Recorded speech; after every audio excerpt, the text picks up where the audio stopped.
You are listening to Cross to Cross Conversations, the podcast for real conversations at life's crossroads. I am your host, Monica, prophetic minister and certified trauma informed life coach. And today we are going somewhere real.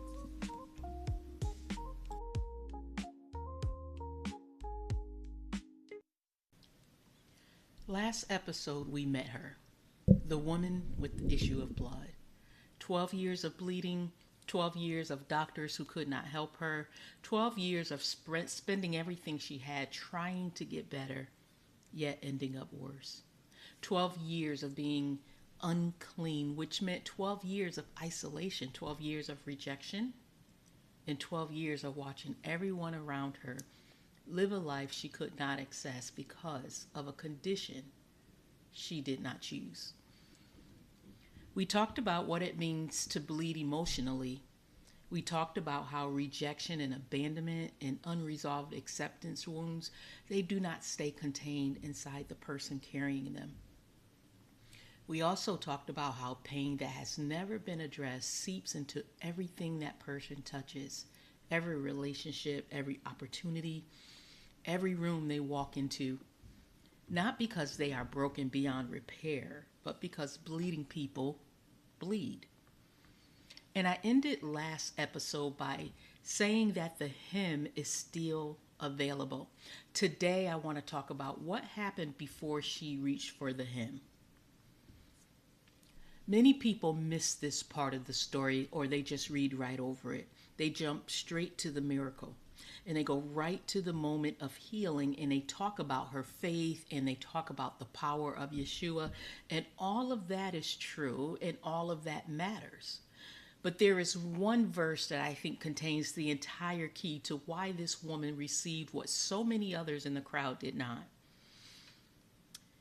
Mark chapter 5 and verse 28, she said to herself, "If I may touch his garment, I should be made whole." She said to herself. Before she moved, before she pushed through the crowd, before she reached, before any of that took place, there was a conversation, a private, internal, nobody else in the room conversation that she had with herself about what she believed was possible. I need us to stay here for a while today because I think this is where most people's healing actually stalls. Not at the crowd, not at the access problem. And it's not even at the fear of being seen in that condition. It stalls here, in the conversation they are having with themselves about whether or not they are worth reaching for. Think about what her internal world must have looked like at this point. 12 years of trying and failing. 12 years of hope followed by disappointment, followed by trying something else, and then followed by more disappointment. 12 years of spending resources on solutions that simply did not work. 12 years of watching her situation get worse instead of better, despite everything she did to try to address it. What does that do to the way a person thinks? Well, it builds a case, a very logical, very well documented, very hard to argue with case for why trying again is not worth it. Because the evidence is there, the receipts are there. Every doctor she saw became another entry into the file that says this is not going to change. Every treatment that failed became another reason to stop believing that healing was available to her specifically. I want to be honest with you about something right now because I think the church glosses over that too quickly. That is not a faith problem. That is a human response to repeated disappointment. When you have tried and tried and tried, and the thing you need most has not changed, your mind does what minds are designed to do. It starts protecting you from more pain by lowering your expectations. It starts building walls around hope because every time hope gets too high, the crash was too much to survive. That is not weakness. That is a nervous system doing its job. But I also want to speak about the fact that here is where it also becomes a problem, because the same mechanism that was designed to protect you, it starts to become the thing that keeps you stuck. The walls go up to protect you from disappointment and end up keeping out the very thing you need. The lowered expectations that were supposed to be a cushion for the fall, it ends up being the ceiling on what you allow yourself to believe is possible. And so the conversations that happens inside a person who has been bleeding long enough, it stops sounding like hope and it starts sounding like evidence. You've tried this before. You know how it ends. You are not the kind of person this works for. Other people get healed and other people get the breakthrough. It's other people. Other people find the relationships, they get the opportunity, they walk into the room and they just simply belong there. But you have 12 years of proof that says that is not your story. I need you to tell me honestly, and this is a safe space, so be honest. How many of you are living inside that conversation right now? You lost hope. You feel that it's for everyone else. It's for other people. How many of you have tried so many times in so many ways with so much of yourself that hope itself feels like a luxury you cannot afford anymore? How many of you have watched other people receive what you have been believing for, and instead of it building your faith, it quietly, slowly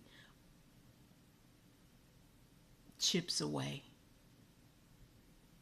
How many of you have stopped saying out loud what you are still secretly hoping for because you are afraid that naming it again will just set you up to be disappointed again? That is the conversation she had to overcome before she ever took one step towards Yeshua. She said to herself something different. She said, if I can just touch the hem of his garment, I will be made whole. Now, I want to pull this apart carefully because I think there is more happening in this sentence than we typically give it credit for. First, notice what she did not say. She did not say, I deserve to be healed. She didn't say, I have been through enough and therefore I have earned this. She didn't come in demanding anything on the basis of what she had suffered.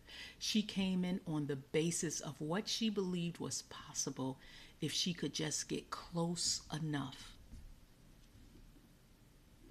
You know, that is an important distinction, because a lot of people who have been through prolonged suffering develop one of two internal postures. Either they collapse entirely and believe they are not worth healing, or they develop a kind of bitterness that says, I have been through too much for God not to show up, as if suffering is a currency they can spend. Both of these postures will keep you from the Him. See, she didn't come in collapsed, and she didn't come in demanding. She came in believing.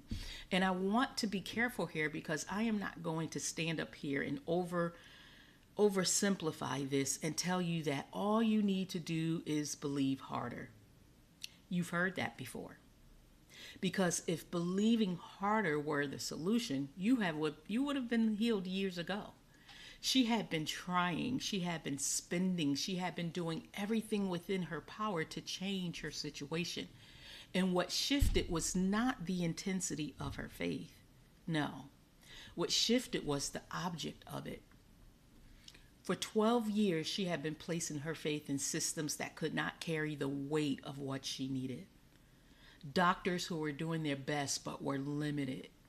Treatments that addressed the symptoms but could not touch the source. Resources that ran out, and every time one of those systems failed her, a piece of her capacity to believe went with it. But Yeshua was not a system. He was not another option in a long line of options that had already disappointed her.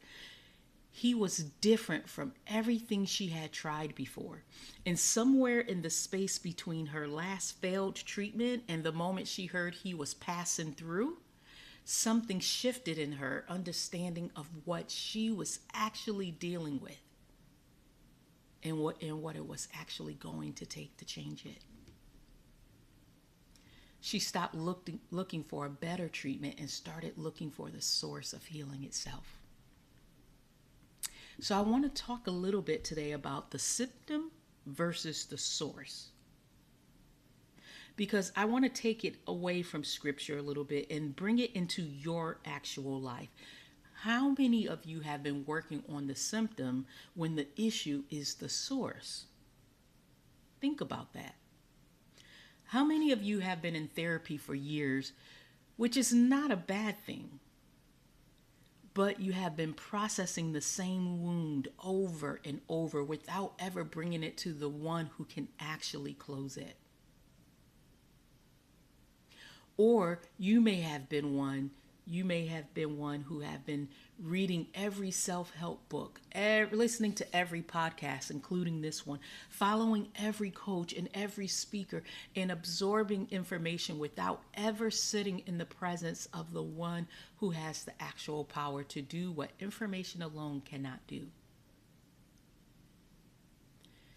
How many of you have been managing your bleeding instead of addressing it? Be honest.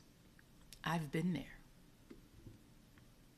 So on the other side of that managing, how many of you have been so spiritually focused that you have refused practical help, telling yourself you are just going to pray through it if you're going to pray through it while the wound keeps bleeding and the people around you keep taking on the weight of it? Because Yeshua did not tell this woman to stop seeing doctors. She had done that, and it had not worked for her. But the point is that she knew the difference between what a system could offer and what only he could provide. See, healing often lives at the intersection of practical and the spiritual. It's not one or the other. But before any of that can happen, you have to have the conversation she had with herself. The one where you decide whether or not you are still willing to reach. You have to have the honest conversation.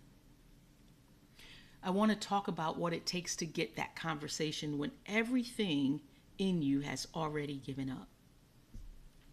Because I think there is a moment that precedes the faith moment, and it does not get talked about enough. It is the moment of honesty. The moment where you stop performing okayness and you sit with yourself in the full weight of where you actually are. See, this woman knew she was bleeding. She was not pretending it was not happening. She was not telling herself that she was just fine. She was not showing up to community and putting on the faith that said everything is under control. Nope, she knew exactly what her condition was, and it was from that place of honest self-awareness that she said to herself, something is available that I have not tried yet, and I am going to reach for it. See, you cannot get to the Him while you are performing wellness. You can only get there from an honest place. And I know that is hard. I know that for a lot of people, especially people in faith communities, the performance of being okay has become so automatic, so deeply grooved into the way you move, that you feel that you have to put on that okayness, that wellness. You feel that you have lost access to what is actually happening underneath it. You know, you've been saying, I am blessed and highly favored. You've been saying that for so long that they have you no longer have language left for it. You don't even know how to say, I am struggling and I do not know how much longer I can do this. But you know, both things can be true. You can be a person of faith and be bleeding. We established that in the first episode. But you cannot reach for healing from behind the performance. You have to let yourself be the woman with the issue of blood before you can become the woman who was healed of it.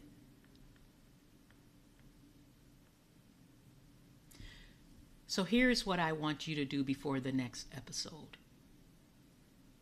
Don't look at this as a homework assignment or a worksheet or just simply a conversation. While I want you to have a conversation, I don't want you to look at it as homework. I just want you to have a conversation with yourself. Have the honest conversation, the one where you name what you have actually been dealing with and how long you have actually been dealing with it. Have the conversation, have the one where you stop qualifying it and stop minimizing it and stop comparing it to someone else's suffering. And just simply let it be what it is. Because that conversation, the honest one you have with yourself when no one else is listening, that is where she started. And that is where she said to herself what she needed to be made whole. And that is where yours start too. Before I close, I want to leave you with something. The fact that she said it to herself matters. She did not announce it to the crowd. She did not put it on a prayer request list, and she didn't ask for anyone's opinion about whether it was a good idea. She had the conversation privately. She had it internally between herself and what she believed was possible. You have to understand that some things are not meant to be processed out loud in public before they are solid enough to survive other people's doubt. Some things need to live in you for a minute before they get exposed to opinions. Because see, what you are believing for, what you are reaching for, and what you are finally deciding to try again for, that does not need anyone else's permission or validation. You are allowed to say to yourself what you have not been able to say to anyone else yet. And then you are allowed to move towards it. We're going to talk about that movement in the next episode. Because pushing through a crowd when you are bleeding and everyone you touch becomes unclean, that in itself is its own conversation. And it is one we need to have.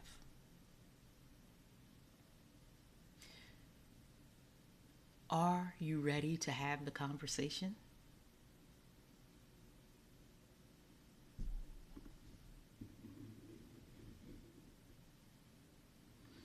I'm pausing for impact because I want you to ask yourself, am I ready to have this honest conversation